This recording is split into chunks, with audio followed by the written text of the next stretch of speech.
Mi pa ostajamo v kriminalističnih vodah, dodali pa bomo še splet. In trojanskega konja. Pa ne lesenega, s kakršnim naj bi Grki zavzeli Trojo, gre za vrsto računalniškega programa, ki ga bodo morda lahko uporabili tudi slovenski policisti. Zakaj gre? Poglejmo. Policisti sumijo Mateja, da je ukradel milijone evrov. Pri tem naj bi mu pomagala prijatelja.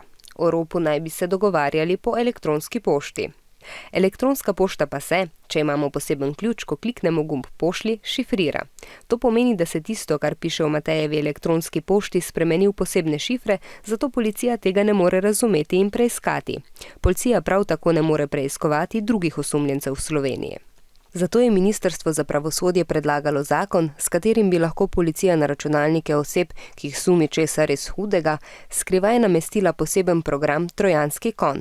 Tako bi njihovo pošto in druga sporočila prebrala, še preden so šifrirana. To bi policisti lahko storili le v posebnih primerih in če drugače ne bi mogli priti do dokazov. A nekateri strokovnjaki opozarjajo. Takšen predlog ni dober, ker se lahko zgodi, da bodo policisti nadzorovali tudi tiste, ki niso ničesar krivi, ali pa bi lahko preverjali več stvari, kot je treba. In kaj o tem menite vi? Bolj so v bistvu proti temu programu, ne? To je njihova zasebnost in pa tudi lahko bi kakšnega napačnega osumili. Dobro je, zato ker lahko policisti tako veliko lažje ulovijo lopove. Ni dobro pa zato, ker lahko tudi berejo sporočila drugih ljudi, ki niso nič slabega naredili.